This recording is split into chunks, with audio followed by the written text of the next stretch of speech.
ಆತ್ಮೀಯ ವೀಕ್ಷಕರೇ, ತಮಗೆಲ್ಲರಿಗೂ ಈ ದಿವ್ಯವಾಣಿ ಕಾರ್ಯಕ್ರಮಕ್ಕೆ ಹಾರ್ದಿಕ ಸ್ವಾಗತ. ಉಡುಪಿ ಧರ್ಮ ಪ್ರಾಂತ್ಯವು ಸಾದರಪಡಿಸುವ ಈ ಸುಂದರ ಕಾರ್ಯಕ್ರಮದಲ್ಲಿ ದೇವವಾಕ್ಯದ ಸವಿಯನ್ನು ನಾವು ಆಸ್ವಾದಿಸೋಣ.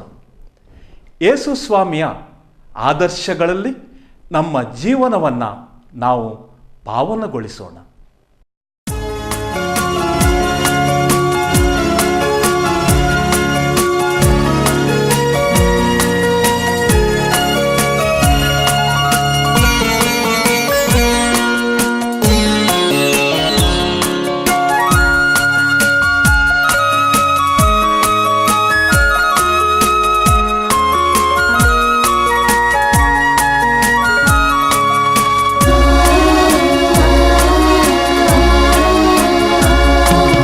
ಮನದಲ್ಲಿ ಭಯವೇತಕ್ಕೆ,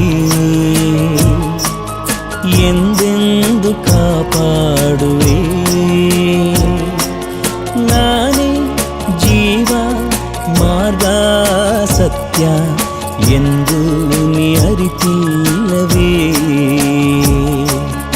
ಎಂದು ನೀ ಅರಿತಿಲ್ಲವೇ. ಮನದಲ್ಲಿ ಭಯವೇತಕ್ಕೆ, ಎಂದೆಂದು ಕಾಪಾಡುವೆ. ನಾನೇ ಜೀವ ಮಾರ್ಗ ಸತ್ಯ ಎಂದು ನೀ ಅರಿತಿಲ್ಲವೇ, ಎಂದು ನೀ ಅರಿತಿಲ್ಲವೇ.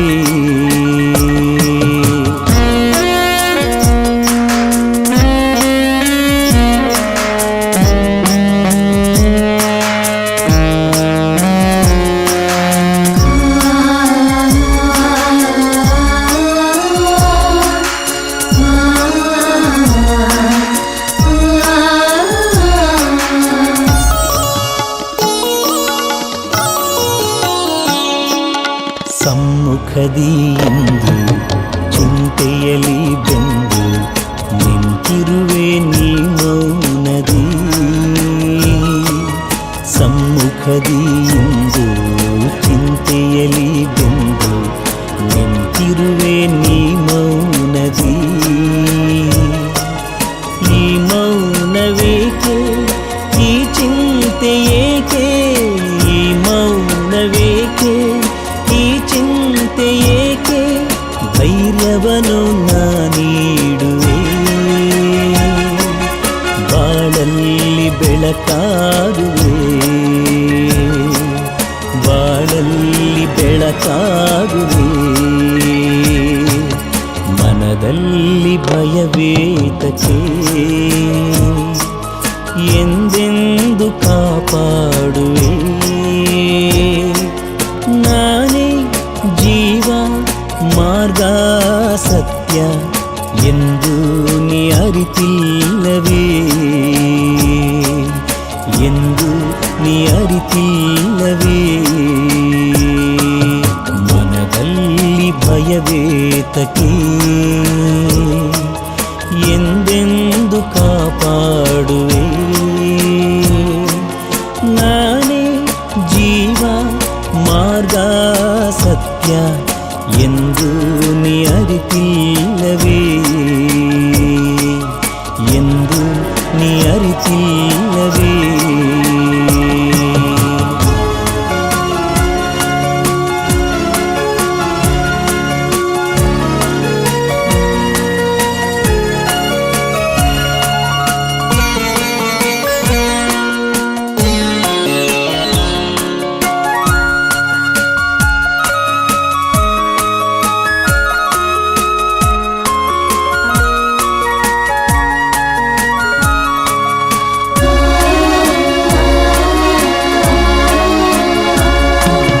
ಕತ್ತಲೆಯ ಮುಸುಕು ಕವಿದಿರಲು ಇಹವ, ಅದ ಮಧ್ಯ ನೀ ಹೋಗುವೆ.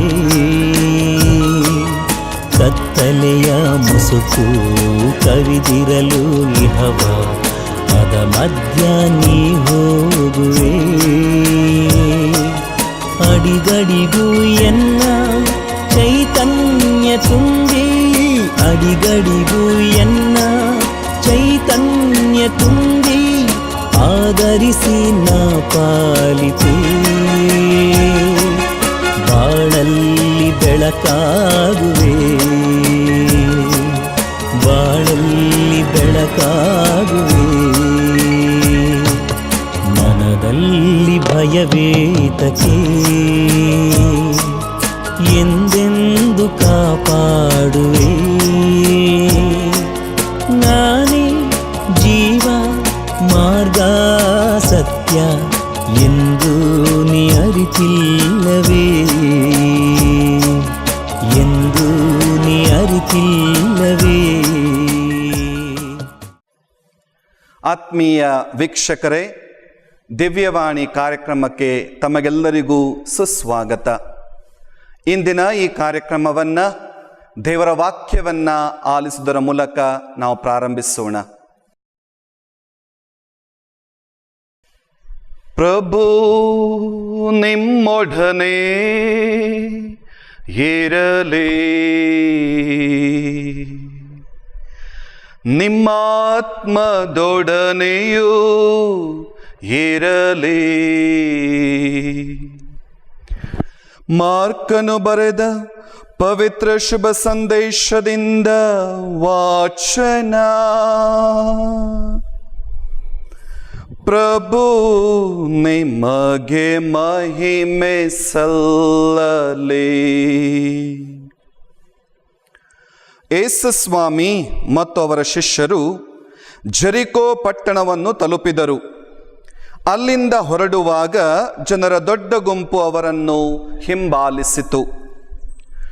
ಕುರುಡು ಭಿಕ್ಷುಕನಾದ ತಿಮಾಯನ ಮಗ ಭರ್ತಿಮಾಯನು ದಾರಿಯ ಮಗ್ಗುಲಲ್ಲಿ ಕುಳಿತಿದ್ದನು. ಆ ಮಾರ್ಗವಾಗಿ ಹೋಗುತ್ತಿರುವ ಆತನು ನಜರೇತಿನ ಯೇಸು ಎಂದು ಕೇಳಿದೊಡನೆಯೇ ಅವನು, ಯೇಸುವೆ, ದಾವಿದ ಕುಲಪುತ್ರರೇ, ನನಗೆ ದಯೆ ತೋರಿ ಎಂದು ಗಟ್ಟಿಯಾಗಿ ಕೂಗಿಕೊಂಡನು. ಅನೇಕರು ಸುಮ್ಮನಿರು ಎಂದು ಅವನನ್ನು ಗದರಿಸಿದರು. ಅವನಾದರೋ, ದಾವಿದ ಕುಲಪುತ್ರರೇ, ನನಗೆ ದಯೆ ತೋರಿ ಎಂದು ಇನ್ನಷ್ಟು ಗಟ್ಟಿಯಾಗಿ ಕೂಗಿಕೊಂಡನು.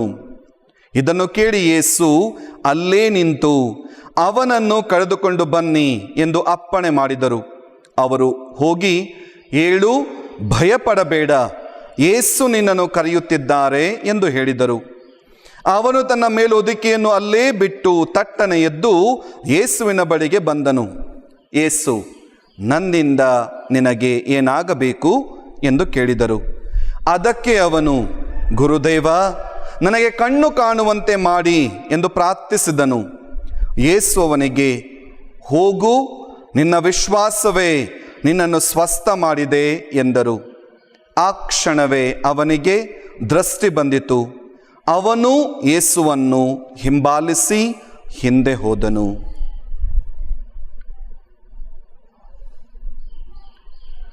ಪ್ರಭುವಿನ ಶುಭ ಸಂದೇಶ. ದೇವರಿಗೆ ಕೃತಜ್ಞತೆ ಸಲ್ಲಲಿ. ದೈಹಿಕ ಜೀವಕ್ಕೆ ಶ್ವಾಸ ಅಗತ್ಯ. ಆಧ್ಯಾತ್ಮಿಕ ಬಾಳಿಗೆ ವಿಶ್ವಾಸ ಅನಿವಾರ್ಯ. ಕಣ್ಣಿಗೆ ಕಂಡದ್ದು ವಿಶ್ವಾಸವಲ್ಲ, ವಿಜ್ಞಾನ. ಕಣ್ಣಿಗೆ ಕಾಣದಿದ್ದರೂ, ಪಂಚೇಂದ್ರಿಯಗಳಿಗೆ ಗೋಚರಿಸದಿದ್ದರೂ, ತರ್ಕಶಾಸ್ತ್ರಕ್ಕೆ ನಿಲುಕದಿದ್ದರೂ ನಂಬುವುದೇ ವಿಶ್ವಾಸ. ಪ್ರಭು ಕ್ರಿಸ್ತರಲ್ಲಿ ನನ್ನೊಲವಿನ ಸಹೋದರ ಸಹೋದರಿಯರೇ, ರಾಯಚೂರು ಜಿಲ್ಲೆಯ ಗೆದ್ದಲುಮರಿ ಎಂಬ ಊರಿನಲ್ಲಿ ನಡೆದಂತಹ ಒಂದು ಘಟನೆಯನ್ನು ಹಲವು ವರ್ಷಗಳ ಹಿಂದೆ ನಾನು ಒಬ್ಬ ಗುರುಗಳಿಂದ ಕೇಳಿಕೊಂಡಿದ್ದೆ. ಅದೊಂದು ಸುಂದರವಾದಂತಹ ಘಟನೆ. ನಮ್ಮ ವಿಶ್ವಾಸಕ್ಕೆ ಒಂದು ಆದರ್ಶಪ್ರಾಯವಾಗುವಂತಹ ಒಂದು ಘಟನೆ ಇದು. ಈ ಘಟನೆಯನ್ನು ನಿಮ್ಮೊಂದಿಗೆ ಹಂಚಿಕೊಳ್ಳಲಿಕ್ಕೆ ನಾನು ಇಷ್ಟಪಡುತ್ತೇನೆ. ವೆಂಕಟರಮಣ ಎಂಬಂತಹ ವ್ಯಕ್ತಿ ಕ್ಯಾನ್ಸರ್ ರೋಗದಿಂದ ನಳುತ್ತಾ ಇದ್ದ. ಈ ವ್ಯಕ್ತಿಯನ್ನ ಬಳ್ಳಾರಿಯ ಒಂದು ಕ್ಯಾನ್ಸರ್ ಆಸ್ಪತ್ರೆಗೆ ದಾಖಲು ಮಾಡುತ್ತಾರೆ. ಸರಿಸುಮಾರು 3 ತಿಂಗಳುಗಳ ಕಾಲ ಆ ವ್ಯಕ್ತಿಗೆ ಚಿಕಿತ್ಸೆಯನ್ನು ಕೊಡ್ತಾರೆ. ಆದರೆ ಯಾವುದೂ ಕೂಡ ಫಲಕಾರಿಯಾಗುವುದಿಲ್ಲ. ಇಂತಹ ಒಂದು ಸಂದರ್ಭದಲ್ಲಿ ಆ ವ್ಯಕ್ತಿಯನ್ನ ಬೆಂಗಳೂರಿನ ಕಿದ್ವಾಯಿ ಆಸ್ಪತ್ರೆಗೆ ಅಲ್ಲಿ ಪುನಃ ದಾಖಲು ಮಾಡ್ತಾರೆ. ಅಲ್ಲಿ 1 ತಿಂಗಳಲ್ಲ, 2 ಅಲ್ಲ, 3 ಅಲ್ಲ, ಸತತ 8 ತಿಂಗಳುಗಳ ಕಾಲ ಚಿಕಿತ್ಸೆಯನ್ನ ಕೊಟ್ಟರೂ ಕೂಡ ಯಾವುದೇ ರೀತಿಯ ಫಲಕಾರಿ ಕಾಣದೇ ಇದ್ದಂತಹ ಸಂದರ್ಭದಲ್ಲಿ, ಆತನ ಆರೋಗ್ಯ ಕ್ಷೀಣಿಸುತ್ತಿರುವಂತಹ ಸಂದರ್ಭದಲ್ಲಿ ವೈದ್ಯರು ಬಂದು ಹೇಳ್ತಾರೆ ಆತನ ಕುಟುಂಬದವರಿಗೆ, ನೋಡಿ ಈ ವ್ಯಕ್ತಿಯನ್ನ ಇನ್ನು ನಾವು ಏನೂ ಕೂಡ ಮಾಡ್ಲಿಕ್ಕೆ ಆಗೋದಿಲ್ಲ, ಇವತ್ತೋ ನಾಳೆ ಆತ ಸತ್ತೋಗ್ತಾನೆ, ದಯವಿಟ್ಟು ಆ ವ್ಯಕ್ತಿಯನ್ನ ಮನೆಗೆ ಕರೆದುಕೊಂಡು ಹೋಗಿ. ಏನು ಮಾಡೋದು ಗೊತ್ತಾಗಲಿಲ್ಲ ಕುಟುಂಬದವರಿಗೆ. ವೆಂಕಟರಮಣರನ್ನ ಕರೆದುಕೊಂಡು ಅವರು ಮನೆಗೆ ಹೋಗುತ್ತಿರುವಂತಹ ದಾರಿಯಲ್ಲಿ ತಮ್ಮ ಕುಟುಂಬದ ವರ್ಗದವರಿಗೆ ಫೋನಿನ ಮೂಲಕ ಅವರಿಗೆ ಮೆಸೇಜ್ ಅನ್ನ ಕೊಡ್ತಾರೆ. ನೋಡಿ, ಈ ವ್ಯಕ್ತಿ ಇನ್ನು ಕೆಲವೇ ಗಂಟೆಗಳಲ್ಲಿ ಸಾಯ್ತಾ ಇದ್ದಾನೆ, ದಯವಿಟ್ಟು ನೀವು ಬಂದು ಆತನ ಜೊತೆ ಮಾತಾಡಿ. ಸಂಜೆ ಹೊತ್ತು ಆಗುವಾಗ ಮನೆಯ ಒಳಗಡೆ ಯಾರೂ ಕೂಡ ಕರ್ಕೊಂಡು ಬರೋದಿಲ್ಲ, ಬದಲಾಗಿ ಮನೆಯ ಜಗುಲಿಯಲ್ಲಿ ಆತನನ್ನ ಮಲಗಿಸ್ತಾರೆ. ಕಾರಣ ಏನಂತ ಹೇಳಿದ್ರೆ, ಯಾರಾದ್ರೂ ಮನೆಯಲ್ಲಿ ಸತ್ತೋದ್ರೆ ಅವರಿಗದು ಅಪಶಕುನವಂತೆ. ಆದ್ದರಿಂದ ಈ ವ್ಯಕ್ತಿಯನ್ನ ಜಗುಲಿಯಲ್ಲಿ ಮಲಗಿಸಿ ಉಳಿದಂತಹ ವ್ಯಕ್ತಿಗಳು ಮನೆಯಲ್ಲಿ ಮಾತಾಡ್ತಾ ಇರ್ತಾರೆ. ಸಂಜೆ ತನಕ ನೆಂಟರಿಷ್ಟರು ಬರ್ತಾರೆ. ಸಂಜೆ ಆಯ್ತು, 6 ಆಯ್ತು, 7 ಆಯ್ತು, 8 ಆಯ್ತು, ಎಲ್ಲರೂ ತಿಳ್ಕೊಂಡ್ರು ಈ ವ್ಯಕ್ತಿ ಸತ್ತೋಗ್ತಾನೆ ಅಂತ ಹೇಳ್ಕೊಂಡು. ಆದ್ರೆ ವ್ಯಕ್ತಿ ಸಾಯ್ಲಿಲ್ಲ. ಬಂದಂತಹ ನೆಂಟರಿಷ್ಟರು ಕೂಡ ಇವನ ಮುಖವನ್ನ ನೋಡ್ತಾರೆ ಹೊರತು ಒಂದು 4 ಸಾಂತ್ವನದ ನುಡಿಗಳನ್ನ ಇವನ್ ಜೊತೆ ಮಾತನಾಡುವುದಿಲ್ಲ. ರಾತ್ರಿ 10 ಆಗ್ತದೆ, 11 ಆಗುತ್ತೆ. ಮನೆಯಲ್ಲಿದ್ದಂತಹ ಬಂಧು ಬಳಗದವರು ಬಾಗಿಲನ್ನು ಮುಚ್ಚಿ ಮಲಗ್ತಾರೆ. ವೆಂಕಟರಮಣ ಒಬ್ಬನೇ ತನ್ನ ಮನೆ ತಂದಾದರೂ ಕೂಡ ಜಗುಲಿಯಲ್ಲಿ ಮಲಗಿದ್ದಾನೆ. ಎಂತಹ ಸ್ಥಿತಿ!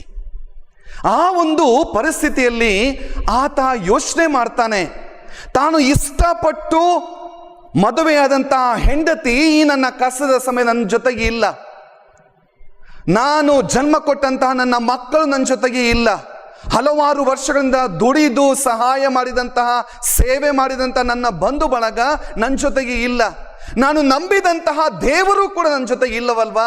ಹಾಗಾದ್ರೆ ನನ್ನ ದೇವರು ಸತ್ತು ಹೋದಂತಹ ದೇವರ, ನಾನು ಯಾವ ದೇವರನ್ನು ನಾನು ಪೂಜಿಸಲಿ, ಆರಾಧಿಸಲಿ? ಓ ದೇವರು, ನನಗೆ ನೀನು ಸಾವು ಕೊಡು ಎಂಬುದಾಗಿ ಆತ ಮಾತಾಡಲಿಕ್ಕೆ ಪ್ರಾರಂಭಿಸ್ತಾನೆ. ಈ ಸಂದರ್ಭದಲ್ಲಿ ವಿಚಿತ್ರವೆಂಬಂತೆ ಆತನಿಗೆ ಯೇಸುವಿನ ಹೆಸರು ಜ್ಞಾಪಕಕ್ಕೆ ಬರ್ತದೆ. ಯಾಕೆ ಯೇಸುವಿನ ಹೆಸರು ಜ್ಞಾಪಕಕ್ಕೆ ಬರ್ತದೆ? ಯಾಕಂತ ಹೇಳಿದ್ರೆ, ಈತ ಬೆಂಗಳೂರಿನ ಕಿದ್ವಾಯಿ ಹಾಸ್ಪಿಟಲ್ನಲ್ಲಿ ಇರುವಾಗ ಪ್ರತಿದಿನ ಸಂಜೆ ಸಿಸ್ಟರ್ಸ್ನವರು ವಾರ್ಡಿಂದ ವಾರ್ಡಿಗೆ ಹೋಗ್ತಾ ಇದ್ರು. ಪ್ರತಿಯೊಬ್ಬ ರೋಗಿಯ ಬಳಿಗೆ ಹೋಗಿ ಅವರು ಮಾಡುತ್ತಿದ್ದಂತಹ ಒಂದೇ ಒಂದು ಪ್ರಾರ್ಥನೆ, ಯೇಸುವೆ, ನಿನ್ನ ಇಚ್ಛೆ ಇದ್ರೆ ಈ ವ್ಯಕ್ತಿಯನ್ನ ಗುಣಮುಖ ಮಾಡಿ, ಇಲ್ಲದಿದ್ದರೆ ಆ ನೋವನ್ನು ಸಹಿಸಿಕೊಳ್ಳುವಂತಹ ಶಕ್ತಿಯನ್ನ ಈತನಿಗೆ ಕೊಡಿ. ಯೇಸುವೆ, ನಿನ್ನ ಇಚ್ಛೆ ಇದ್ರೆ ಈ ವ್ಯಕ್ತಿಯನ್ನು ಗುಣಮುಖನಾಗಿಸುವಂತಹ ಶಕ್ತಿ ಕೊಡು, ಇಲ್ಲ ಅಂತ ಹೇಳಿದ್ರೆ ಆ ನೋವನ್ನು ಸಹಿಸಿಕೊಳ್ಳುವಂತಹಾದ್ರೂ ಶಕ್ತಿ ನನಗೆ ಕೊಡು ಎನ್ನುವಂತಹ ಆ ಒಂದು ಪ್ರಾರ್ಥನೆ ಆ ವ್ಯಕ್ತಿಯ ಮನಸ್ಸಿಗೆ ಬರ್ತದೆ. ಇಮ್ಮಿಡಿಯೇಟ್ ಆಗಿ ಆತ ತನಗರಿವಿಲ್ಲದಂತೆ ಕೈಗಳನ್ನ ಜೋಡಿಸ್ತಾನೆ, ಪ್ರಾರ್ಥನೆ ಮಾಡಲಿಕ್ಕೆ ಪ್ರಾರಂಭಿಸ್ತಾನೆ. ಅಗಾಧವಾದಂತಹ ಆ ರಾತ್ರಿಯಲ್ಲಿ, ಯೇಸುವೆ ನನ್ನನ್ನು ಕಾಪಾಡು, ಯೇಸುವೆ ನನಗೆ ಸ್ವಸ್ಥತೆಯನ್ನು ಕೊಡು, ಯೇಸುವೆ ನನ್ನನ್ನು ಆಶೀರ್ವದಿಸು, ಯೇಸುವೆ ನನ್ನನ್ನು ಬಲಪಡಿಸು ಎಂಬುದಾಗಿ ಕೈಗಳನ್ನು ಹಿಡಿದುಕೊಂಡು ಆತ ಕಣ್ಣೀರನ್ನು ಸುರಿಸುತ್ತಾ ಪ್ರಾರ್ಥನೆ ಮಾಡ್ತಾನೆ. ಆತನಿಗೆ ಅರಿವಿಲ್ಲದಂತೆಯೇ ಯಾರೋ ಆತನನ್ನು ಮುಟ್ಟಿದಂತಹ ಒಂದು ಭಾಸ ಆ ವ್ಯಕ್ತಿಗೆ ಆಗ್ತದೆ. ಹೌದು, ಯೇಸು ಆ ವ್ಯಕ್ತಿಯನ್ನ ಆ ಸಮಯದಲ್ಲಿ ಮುಟ್ಟಿದರು. ಆ ವ್ಯಕ್ತಿಗೆ ಒಂದು ರೀತಿಯ ಅನುಭವ, ತನ್ನಲ್ಲಿ ಏನೋ ಬದಲಾವಣೆ ಆಗ್ತಾ ಇದೆ. ಮಾರನೇ ದಿನ ಎಲ್ಲರೂ ಕೂಡ ಯೋಚನೆ ಮಾಡಿದ್ರು, ನಮ್ಮ ತಂದೆ, ನನ್ನ ಗಂಡ, ನಮ್ಮ ಚಿಕ್ಕಪ್ಪ ಸತ್ತೋದ್ರು ಅಂತ ಹೇಳ್ಕೊಂಡು ಎಲ್ಲರೂ ಕೂಡ ಜಗಲಿಗೆ ಬರ್ತಾರೆ. ವಿಚಿತ್ರ, ಈ ವ್ಯಕ್ತಿ ಸತ್ತಿರಲಿಲ್ಲ, ಚೆನ್ನಾಗಿದ್ದಾನೆ. 2 ದಿನಗಳಲ್ಲಿ ಹಾಸಿಗೆಯಿಂದ ಎದ್ದ ಆತ್ಮೀಯ ಸಹೋದರ ಸಹೋದರಿಯರೇ, ಯೇಸು ನನ್ನನ್ನ ಕಾಪಾಡಿದರು, ಯೇಸು ನನ್ನ ಅನಾರೋಗ್ಯವನ್ನ ಮುಟ್ಟಿದರು, ನನಗೆ ಸೌಖ್ಯವನ್ನ ಕೊಟ್ಟರು ಎಂಬುದಾಗಿ ಯೇಸುವಿಗೆ ಈ ವ್ಯಕ್ತಿ ಸಾಕ್ಷಿ ಕೊಡ್ತಾ ಇದ್ದಾನೆ. ಆದ್ದರಿಂದಲೇ ಆತ್ಮೀಯ ಸಹೋದರ ಸಹೋದರಿಯರೇ, ಮಾತೊಂದು ಹೀಗಿದೆ, ನಮ್ಮ ದೇವರು ಜೀವಿಸುವ ದೇವರು. We have A living god, we have A personal god. ಮನುಷ್ಯನ ಕಷ್ಟಗಳಿಗೆ, ನೋವುಗಳಿಗೆ ಸ್ಪಂದಿಸುವಂತಹ ಪ್ರೀತಿಯ, ಮಮತೆಯ, ಮಮಕಾರದ ಪ್ರತಿರೂಪವೇ ಪ್ರಭು ಯೇಸು ಕ್ರಿಸ್ತ. ಈ ಯೇಸು ಕ್ರಿಸ್ತ ಏನು ಮಾಡಿದರು? ಇವತ್ತಿನ ಶುಭ ಸಂದೇಶಕ್ಕೆ ನಾವು ಬರೋಣ. ತುಂಬಾ ಸುಂದರವಾದಂತಹ ಶುಭ ಸಂದೇಶ. ಈ ಬಾರ್ತಿಮಾಯನ ವಿಶ್ವಾಸ ನನ್ನ ಮತ್ತು ನಿಮ್ಮ ಬದುಕಿಗೆ ಪ್ರೇರಣೆ ಕೊಡುವಂತಹ ವಿಶ್ವಾಸ. ಗಮನಿಸಿ ನೋಡಿ, ಅಲ್ಲಿ ಏನಾಗ್ತಾ ಇದೆ. ಬಾರ್ತಿಮಾಯ, ದೇವರ ವಾಕ್ಯಲ್ಲಿ ಹೇಳ್ತಾ ಇದೆ, ಆತ ಹುಟ್ಟು ಕುರುಡ. ಆತ ಪ್ರಭು ಯೇಸು ಕ್ರಿಸ್ತರ ಬಗ್ಗೆ, ಪ್ರಭು ಯೇಸು ಕ್ರಿಸ್ತರನ್ನ ನೋಡಿಲ್ಲ, ಕಾರಣ ಹುಟ್ಟು ಕುರುಡ. ಆದರೆ ಯೇಸುವಿನ ಬಗ್ಗೆ ಆತ ಆಲಿಸಿದ್ದ. ಯೇಸು ಜನರಿಗೆ, ಕಣ್ಣಿಲ್ಲದವರಿಗೆ ಕಣ್ಣನ್ನು ಕೊಟ್ಟರು, ಕಾಲಿಲ್ಲದವರಿಗೆ ನಡಿಲಿಕ್ಕೆ ಶಕ್ತಿಯನ್ನು ಕೊಟ್ಟರು, ಸತ್ತವರಿಗೆ ಜೀವವನ್ನ ಕೊಟ್ಟಿದ್ರು, ಹಲವು ಅದ್ಭುತಗಳನ್ನು ಮಾಡಿದ್ರು. ಈಗ ಈ ವ್ಯಕ್ತಿ ಯೋಚನೆ ಮಾಡ್ತಾನೆ, ಇಂತಹ ಯೇಸು ನನ್ನನ್ನು ಕೂಡ ಗುಣಮುಖ ಮಾಡಬಲ್ಲರು, ನನ್ನನ್ನು ಕೂಡ ಮುಟ್ಟಬಲ್ಲರು ಎಂಬಂತಹ ವಿಶ್ವಾಸದಿಂದ ದಾರಿಯ ಮಗ್ಗುಲಲ್ಲಿ ಕುಳಿತು ಯೇಸು ಸಾಗುತ್ತಿರುವಾಗ ಆತ ಬೊಬ್ಬೆ ಹಾಕ್ತಾ ಇದ್ದಾನೆ, ಯೇಸುವೇ ದಾವಿದ ಕುಲಪುತ್ರ, ನನಗೆ ದಯೆ ತೋರಿ. ಆದ್ರೆ ಅಲ್ಲಿದ್ದಂತಹ ಜನರು ನೋಡಿ ಹೇಳ್ತಾ ಇದ್ದಾರೆ, ಸುಮ್ಮನಿರು, ಬೊಬ್ಬೆ ಹಾಕಬೇಡ. ಆದ್ರೆ ಅವನಲ್ಲಿ ವಿಶ್ವಾಸದ ದೀಪ ಉರಿತಾ ಇತ್ತು. ಆತ ಪುನಃ ಬೊಬ್ಬೆ ಹಾಕ್ತಾನೆ, ಯೇಸುವೇ ದಾವಿದ ಕುಲಪುತ್ರ, ನನಗೆ ದಯೆ ತೋರಿ ಎಂಬುದಾಗಿ ಇನ್ನಷ್ಟು ಗಟ್ಟಿಯಾಗಿ ಆತ ಕೂಗ್ತಾನೆ, ಇನ್ನಷ್ಟು ಗಟ್ಟಿಯಾಗಿ. ನೋಡಿ, ಇಲ್ಲಿ ಒಂದು ಮಾತನ್ನು ನಾವು ಅವಲೋಕಿಸಿ ನೋಡಬೇಕು. ಮನೆಯಲ್ಲಿ ತಾಯಿ ಎಲ್ಲೇ ಇರಲಿ, ಮಗು ಅಳುವಾಗ ಆ ಅಳುವಿನ ಸ್ವರ, ಕೂಗು ತಾಯಿಗೆ ಎಷ್ಟು ದೂರ ಇದ್ರೂ ಕೂಡ ಕೇಳಿಸುತ್ತೆ. ಅದು ಕರುಳ ಬಳ್ಳಿಯ ಸಂಬಂಧ. ಇತ್ತ ಗಮನಿಸಿ, ಇಲ್ಲಿ ಜಕ್ಕಾಯ ದೇವರ ಸೃಷ್ಟಿ. ಈ ಸೃಷ್ಟಿ ಈಗ ಕೂಗ್ತಾ ಇದೆ, ನನಗೆ ಏನೋ ಬೇಕು, ನನ್ನ ಜೊತೆಗೆ ಬಾ ಎಂಬುದಾಗಿ ಕೂಗ್ತಾ ಇದೆ. ಆ ಕೂಗಿನ ಸ್ವರ ದೇವರಿಗೆ ಕೇಳ್ತಾ ಇದೆ. ಆ ಜಂಗುಳಿಯ ನಡುವೆಯೂ ಕೂಡ ಯೇಸು ಹೇಳ್ತಾ ಇದ್ದಾರೆ, ಆತನನ್ನ ಕರೆದುಕೊಂಡು ಬನ್ನಿ. ಎಷ್ಟು ಸುಂದರ! ಆತನನ್ನ ಕರೆದುಕೊಂಡು ಬನ್ನಿ. ಆತ ಅಲ್ಲಿ ಎದ್ದೇಳ್ತಾನೆ. ಎದ್ದೇಳುವಾಗ ಅವನ ಬಳಿ ಇರುವಂಥದ್ದು ಒಂದು ಹೊದಿಕೆ, ಮತ್ತೆ ಅಲ್ಲಿರುವಂತಹ ಪುಡಿಗಾಸು. ಯೇಸು ಹೇಳಿದರೆ ಆತನನ್ನ ಕರೆದುಕೊಂಡು ಬನ್ನಿ ಅಂತ ತಕ್ಷಣ ಆ ವ್ಯಕ್ತಿ ತನ್ನ ಹೊದಿಕೆಯನ್ನ ಬಿಸಾಡ್ತಾನೆ. ಗಮನಿಸಿ ನೋಡಿ, ತನ್ನ ಮಾನವನ ಮುಚ್ಚಲಿಕ್ಕೆ, ರಾತ್ರಿ ಮಲಗಲಿಕ್ಕೆ ಆತನಿಗಿರುವಂತಹ ಒಂದೇ ಒಂದು ಆಸ್ತಿ ಎಂದರೆ ಆತನ ಹೊದಿಕೆ, ಊಟ ಮಾಡಲಿಕ್ಕೆ ಇರುವಂತಹ ಪುಡಿಗಾಸು. ಈಗ ಯೇಸು ನನ್ನ ಒಡೆಯ, ನನ್ನನ್ನು ಕಾಪಾಡುವವರು, ನನಗೆ ಶಕ್ತಿ ಕೊಡುವವರು ಎನ್ನುವಂತಹ ವ್ಯಕ್ತಿ ನನ್ನ ಮುಂದೆ ಇರುವಾಗ ಇವೆಲ್ಲವೂ ಕೂಡ ತೃಣ ಸಮಾನ ಎಂದು ಆತನಿಗೆ ಅನುಭವಕ್ಕೆ ಬಂತು. ಆದ್ರಿಂದ ದೇವರ ವಾಕ್ಯ ಹೇಳ್ತದೆ, ಆತ ತನ್ನ ಹೊದಿಕೆಯನ್ನು ಬಿಸಾಡ್ತಾನೆ. ಯೇಸುವಿನ ಮುಂದೆ ಆತ ಹೋಗ್ತಾನೆ. ಯೇಸು ಹೇಳಿದ್ರು, ಯೇಸು ಆತನನ್ನ ಮುಟ್ಟಿ ಹೇಳಿದ್ರು, ನಿನಗೆ ಗುಣವಾಗಲಿ. ಆತ್ಮೀಯರೇ, ಆತನ ವಿಶ್ವಾಸವನ್ನು ಗಮನಿಸಿ. ಹೊದಿಕೆಯನ್ನ ಬಿಟ್ಟ, ಹಣವನ್ನ ಬಿಟ್ಟ, ಎಲ್ಲವನ್ನ ಬಿಟ್ಟ ಅಂತ ಹೇಳಿದ್ರೆ ಯೇಸುವನ್ನ ಅಪ್ಪಿಕೊಂಡ. ಯೇಸು ಆತನನ್ನ ಕಾಪಾಡುತ್ತಾರೆ. ಪ್ರಭು ಯೇಸು ಕ್ರಿಸ್ತರು ತಮ್ಮ ಬಹಿರಂಗ ಜೀವನದ 3 ವರ್ಷಗಳಲ್ಲಿ ಕೆಲವೊಂದು ವ್ಯಕ್ತಿಗಳ ವಿಶ್ವಾಸವನ್ನ ಮೆಚ್ಚಿ ಅವರನ್ನ ಗುಣಪಡಿಸುವುದನ್ನ ನಾವು ಗಮನಿಸುತ್ತೇವೆ. ಗಮನಿಸೋಣ. ಸಂತ ಲೂಕನ ಶುಭ ಸಂದೇಶ 8ನೇ ಅಧ್ಯಾಯದಲ್ಲಿ ನಾವು ಗಮನಿಸ್ತೇವೆ. 40ರಿಂದ 48 ವಾಕ್ಯಗಳಲ್ಲಿ ಅಲ್ಲಿ ರಕ್ತಸ್ರಾವದ ಸ್ತ್ರೀಯ ಒಂದು ಘಟನೆ. ಇದು ನನ್ನ ಮತ್ತು ನಿಮ್ಮ ಭವಿಷ್ಯಕ್ಕೆ, ನನ್ನ ಮತ್ತು ನಿಮ್ಮ ಆಧ್ಯಾತ್ಮಿಕ ಜೀವನಕ್ಕೆ ಪುಷ್ಟಿ ಕೊಡುವಂತಹ ಒಂದು ಉದಾಹರಣೆ. ಅಲ್ಲಿ ಒಬ್ಬಳು ಮಹಿಳೆ ಇದ್ದಾಳೆ, ರಕ್ತಸ್ರಾವದ ಸ್ತ್ರೀ. ದೇವರ ವಾಕ್ಯ ಹೇಳ್ತದೆ, ಈ ತಾಯಿ ತನ್ನಲ್ಲಿರುವಂತಹ ಹಣವನ್ನ ಹಲವಾರು ವೈದ್ಯರ ಬಳಿಗೆ ಹೋಗಿ ಆ ಹಣವನ್ನ ಚೆಲ್ಲುತ್ತಾಳೆ. ಎಲ್ಲೂ ಕೂಡ ಉತ್ತರ ಸಿಗುವುದಿಲ್ಲ. ಅಂತಿಮವಾಗಿ ಆಕೆ ಯೋಚನೆ ಮಾಡ್ತಾಳೆ, ನಾನೇಕೆ ಯೇಸುವನ್ನ ಮುಟ್ಟಬಾರ್ದು. ಆದರೂ ಕೂಡ ಆಕೆ ಮಹಿಳೆ. ಮರೆಯದಿರೋಣ, ಆಕೆ ಮಹಿಳೆಗೆ ಯಹೂದ್ಯ ಸಮಾಜದಲ್ಲಿ ಗೌರವವಿಲ್ಲ. ಇಂತಹ ಒಂದು ತಾಯಿ ಯೋಚನೆ ಮಾಡ್ತಾಳೆ, ನಾನು ಯೇಸುವನ್ನ ಮುಟ್ಲಿಕ್ಕಾಗೋದಿಲ್ಲ, ಆದರೂ ಕೂಡ ಜಂಗುಳಿಯ ನಡುವೆ ಕದ್ದು ಮುಚ್ಚಾದ್ರೂ ಕೂಡ ಯೇಸುವಿನ ಉಡುಪನ್ನ ಮುಟ್ತೇನೆ, ಉಡುಪಿನ ಅಂಚನ್ನ ಮುಟ್ತೇನೆ. ತುಂಬಾ ಸುಂದರ ವಿಶ್ವಾಸಕ್ಕೆ ಪ್ರೇರಣೆ ಕೊಡುವಂತಹ ವಾಕ್ಯ ಇದು. ಉಡುಪಿನ ಅಂಚನ್ನ ಮುಟ್ತೇನೆ. ಈ ತಾಯಿ ಉಡುಪಿನ ಅಂಚನ್ನ ಮುಟ್ಟಿದ್ಲು. ಏನಾಯ್ತು? ಇಮ್ಮಿಡಿಯೇಟ್ ಆಗಿ ಯೇಸುವಿಗೆ ಗೊತ್ತಾಯಿತು, ತನ್ನನ್ನು ಯಾರೋ ಮುಟ್ಟಿದರು. ಯೇಸು ಹೇಳಿದ ನನ್ನನ್ನು ಯಾರೋ ಮುಟ್ಟಿದ್ರು. ಪೇತ್ರ ಹೇಳಿದ, ಸ್ವಾಮಿ ಇಷ್ಟೊಂದು ಜನ ನಮ್ಮನ್ನು ಒತ್ತರಿಸ್ತಾ ಇದ್ದಾರೆ, ನೀವು ಹೇಳ್ತಾ ಇದ್ದೀರಾ ಯಾರು ಮುಟ್ಟಿದ್ರು? ಇಲ್ಲ, ನನ್ನನ್ನು ಯಾರೋ ಮುಟ್ಟಿದರು.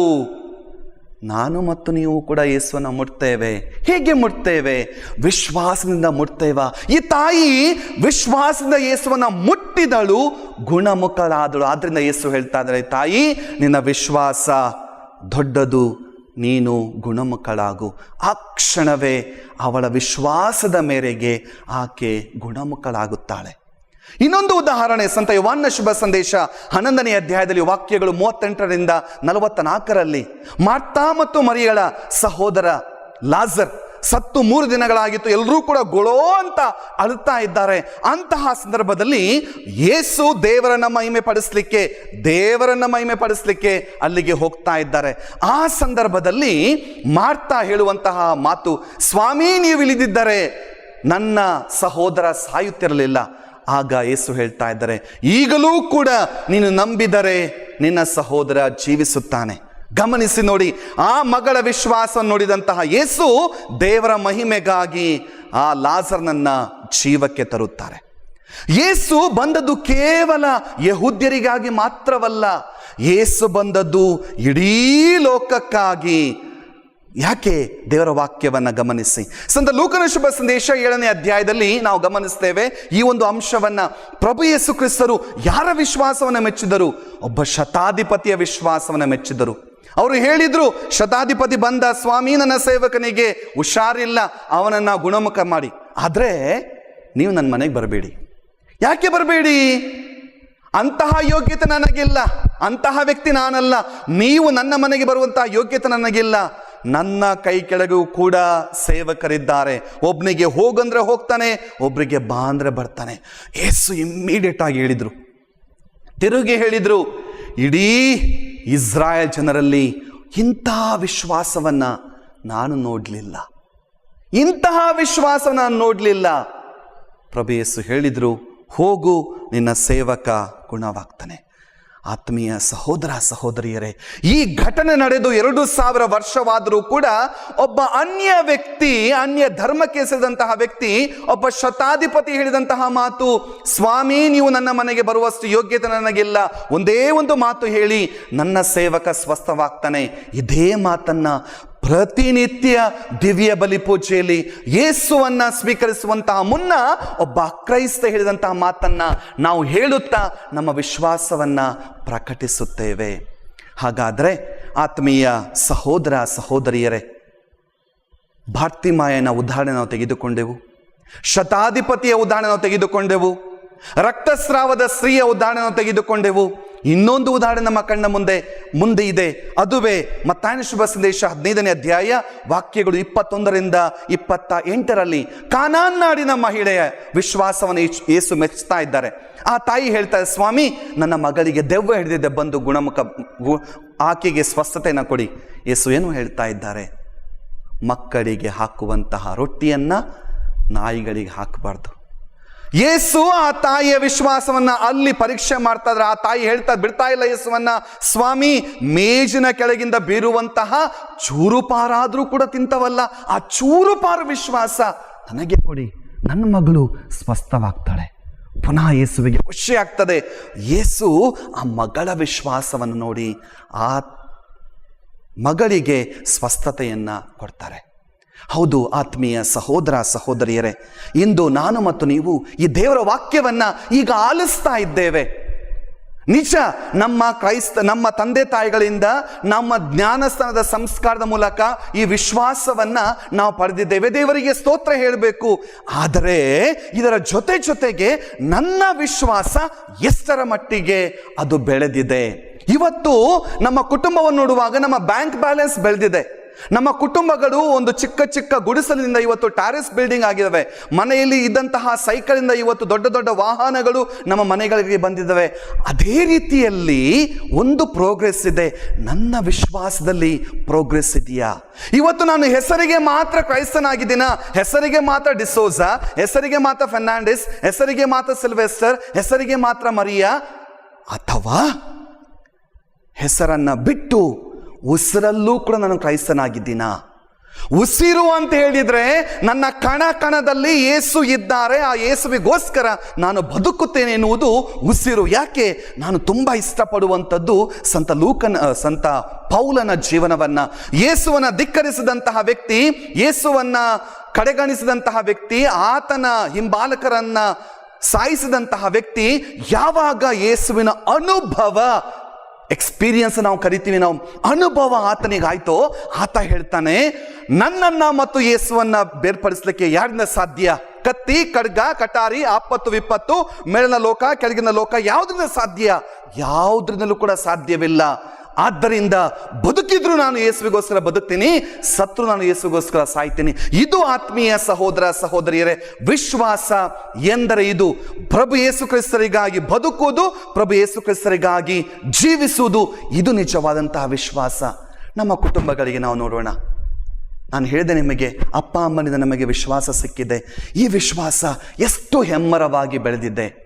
ಈ ವಿಶ್ವಾಸ ನನ್ನ ಮಕ್ಕಳಿಗೆ ಎಷ್ಟರ ಮಟ್ಟಿಗೆ ನಾನು ಹಸ್ತಾಂತರ ಮಾಡ್ತಾ ಇದ್ದೇನೆ. ನಮ್ಮ ಬದುಕನ್ನು ಗಮನಿಸಿ ನೋಡಿ. ನಮ್ಮ ವಿಶ್ವಾಸವನ್ನ ನಮ್ಮ ಮಕ್ಕಳು ಪರೀಕ್ಷೆ ಮಾಡ್ತಾರೆ. ನಮಗೆ ಕಷ್ಟಗಳು ಬಂದಾಗ, ನೋವುಗಳು ಬಂದಾಗ, ಸಂಕಟಗಳು ಬಂದಾಗ, ದುಃಖಗಳು ನಮ್ಮನ್ನು ಆವರಿಸಿದಾಗ ನಾವು ಓಡಿ ಹೋಗುವುದು ಎಲ್ಲಿಗೆ?